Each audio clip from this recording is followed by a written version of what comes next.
Today we're hefting and feeding nucs.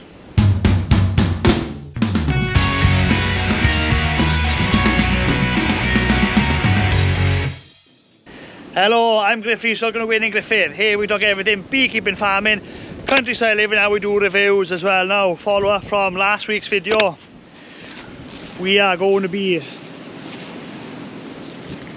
hefting and feeding these nucs. Now, no doubt there's going to be some dead outs. Some will need feeding, some won't. Now, I'm guessing the double nuc boxes, they're not going to need feeding because they've got double the food. But some of the singles, they may need feeding, but I've bought enough food with me just in case. So it's 12.5 kilos in every one. I've got 5 boxes. So if everyone needed a feed, I've got at least a kilo of feed for every hive, should they need it. But I'm guessing I'm only going to be using 1, maybe 2 of these boxes on this site, and that's it. So I'll talk you through it. What I'm going to do, I'm going to be going through every single nuc. Going to heft it first and lift the lid up, see if I can see bees in there. I'm not going to interfere with them too much, and if they're in there and they're a little bit light, we'll give them a bit of fondant. If they're in there and the box is heavy enough, then we're just going to leave them be, not going to interfere at all. So that's the job. Simple process, but a very important job for this time of year. So a typical heft is take the stone or brick off, grab both ends and just lift. Now I can feel there's some weight this side. That is on the edge of needing feed, so we are going to feed it. Let's see it inside. No spoiler, I know there's bees in here because we just vaped them.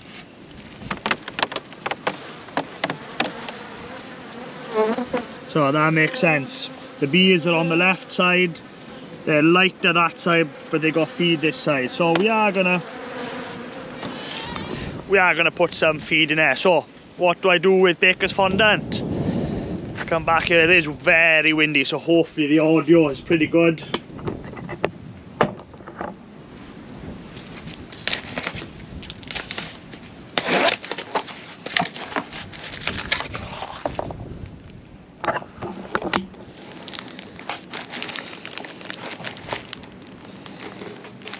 Now the colder it is, the easier this job is. So the fondant is less runny. This Britannia Superfine stuff is really good. Now if you're wondering why I'm using Bakers Fondant, there's no reason really. I use lots of different fondant, but I haven't done a video feeding Bakers Fondant for a long time, so I thought, why not? Roughly a kilo over there.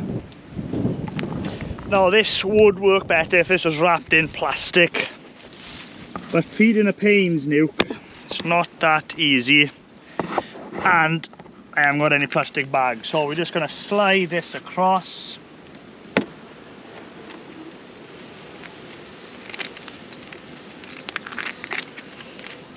Flatten this out.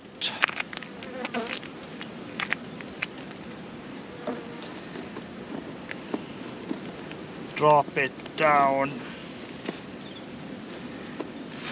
and I'm just gonna bend that into there.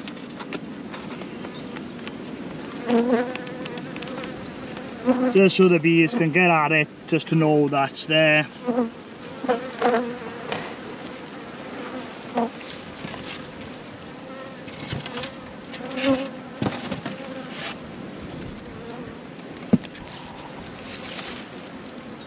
And that's it. So I'm not going to film me doing all these nucs. It's going to be a really long, boring video if I do. So sometimes what you'll find is this. You think, oh, dead out.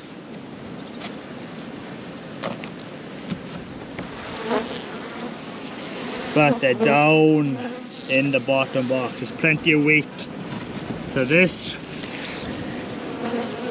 but they're strong. They're in the bottom box.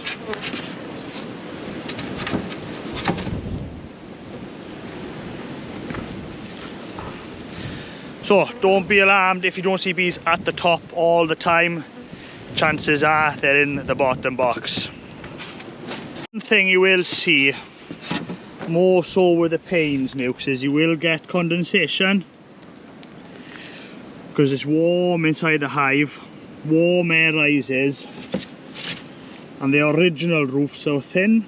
The new ones now, they've got a thicker roof, so you don't tend to get this with the new roofs, but it's just the warm air hitting the cold air turning to condensation. Just like say you're in the farm or you're in a shed with a steel roof, you get that kind of condensation on those types of building as well. Double brood bees, you can't quite see down, but there's loads of bees in there. Now this did need feeding, lifting that up heavy on one side, light on the other, so they are going to get only a kilo, because I'm not bagging up the fondant. They're only going to get a kilo. They should be able to eat that if they need to, without it going too hard. So far so good. We've done 1, 2, 3, 4, 5, 6, 7, 8 with no losses. Let's hope this winning streak continues. Now that one's really light. Really light for a double brood. Really strong as well.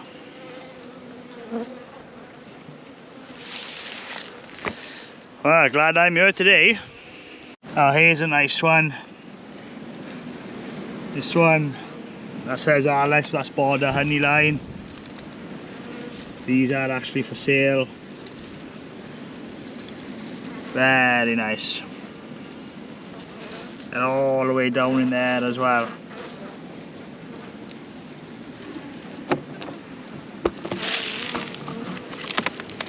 Oh, you know what? Fair bit of weight in that too for breakfast. Really happy with that. That could probably do without a feed, but I'm still gonna get a kilo for my sake more than them. Just I can sleep a bit better in the nights if I know all these nucs have got extra feed. That's a nice nuc. This one's from my friend Mellow Bees.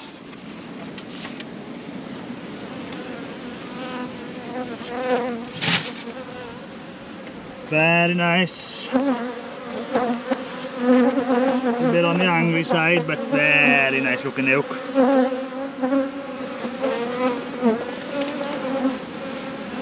Needs a bit of feed.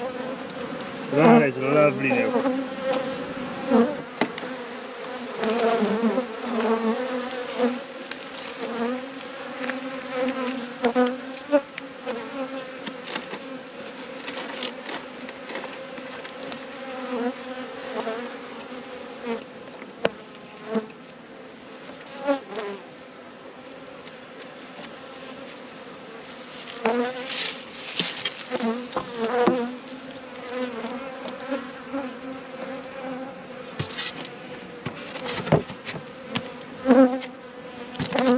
Nicky and Alex, more border honey lines.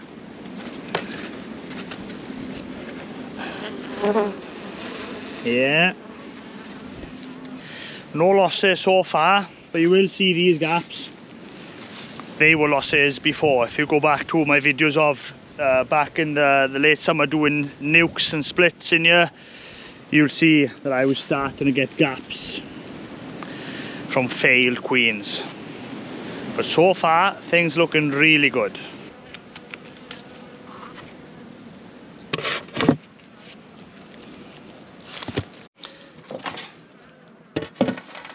Now, we knew we were going to get some losses.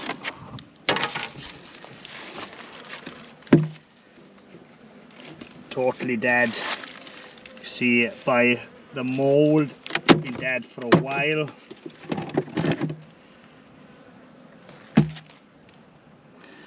Robbed out by what looks like a mouse.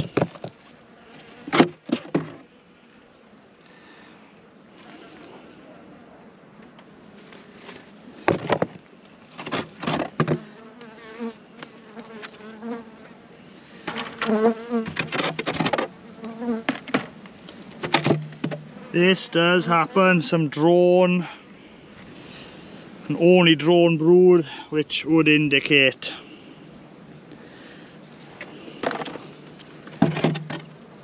problems with the queen.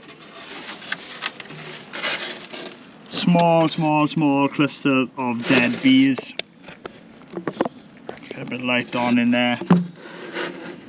In the middle. Nothing to worry about, just one of those things. Queen failed over the winter, no bees. And then a mouse moves in and does a job on the frames. That's okay. That is just one from there all the way, so that's okay. Now I thought this was a dead out. You can see some moisture there, which indicates some heat. Nothing. Small clustered up there. Now this nuke is the lightest out of all of them, so I've given it probably a 3 kilo block, maybe 4.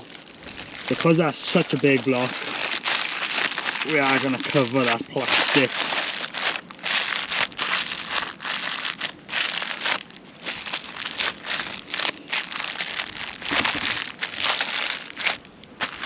That's not going to dry up as quick, because that fondant will be there longer than the rest of them.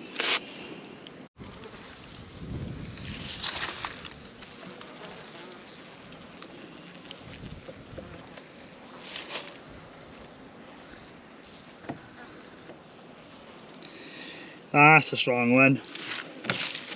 Maybe the cluster is just up in there, or maybe they're covering the 2 buckets. I don't know. We're not going to split that. But that is strong. Second dead out we've got. You can see their guts are pretty bad.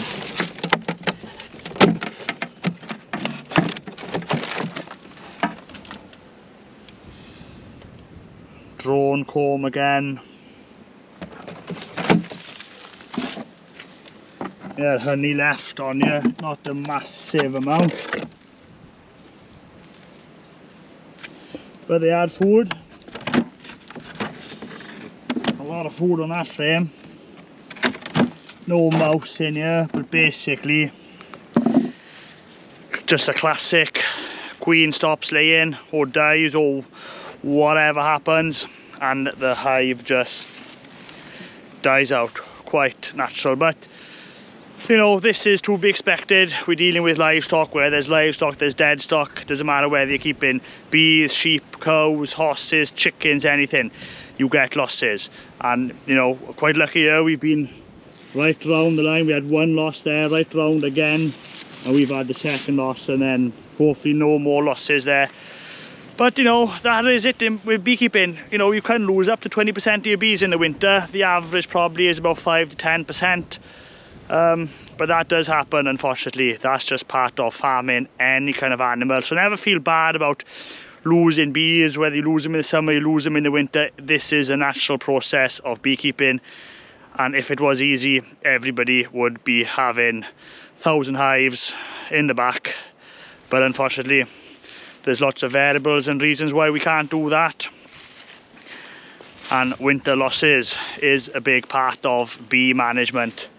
You do tend to lose most of your bees either early spring or end of the winter. Well, that's it. That's this site done. 2 losses so far. So it was either, I can't remember off the top of my head, either 41 or 40 nukes here. I'll have to check my notes. And we've lost 2. So that's not too bad considering the amount of bees this year. But just because I've lost 2 and you think, well, I'll take those losses any day of the week. It is still very, very early. We haven't seen inside those hives. We don't know what's viable. Yes, it's looking good that the bees are there and they're strong. Some stronger than others, but you expect that. But we are not out of the woodworks yet. It is only February. We've got another 2 hard months potentially of cold, and even March and April can be cold again. So, you know, worst case scenario, we still got another 4 weeks of tough weather. Best case scenario, another 4 months. Best case scenario, 2 months of bad weather. So that's what the truck is looking like. 2 packs left, the 2 dead house empty boxes. Back out again tomorrow and probably the day after. What else do I want to say? Nothing, I don't think. But, you know, bee farmers get winter losses as well, not just hobby beekeepers. And the reason I think hobby beekeepers tend to feel like they get winter losses worse than commercial guys is just because the amount of bees, if you're a commercial bee farmer, you've got. So you can afford to lose some bees and you've still got loads left behind, where if you've only got 4 hives and you lose 2, then you've lost 50% of your bees. Or if you've got 1 hive and you lose 1 hive, you lost 100% of your bees. So it does feel a lot worse being a hobby beekeeper compared to a commercial beekeeper, but not always. I have spoken to commercial guys where they've lost massive numbers in the winter, you know, business breaking numbers. So unfortunately that does happen. My GoPro is absolutely stinking. That's one downside of feeding Bakers Fondant. It takes a long time to feed Bakers Fondant, where if I would have taken a kilo bag of something like a Fondant bee in here, I'd have been done in quarter of the time. But you know, you're gonna cut chunks off, carry it back in and off, and your hands get so clogged up with sugar. It is the cheapest way of doing it, but is it really because of the time it takes? I'm not quite sure. But I'm going to finish feeding the nucs with the Bakers Fondant, which we sell, and then when I do my, I think, day in a life video for this month, when I go around the big hives, I'm probably going to be bringing either some Laped or Fondant bee with me, just because that's super fast and quick, and try and get as many sites as I can get in a day. And that's it for this video. And don't forget, if you like this video and you want to watch more of the same kind of content, then please subscribe to my YouTube channel. I try my best to upload new videos every week. Thanks for watching.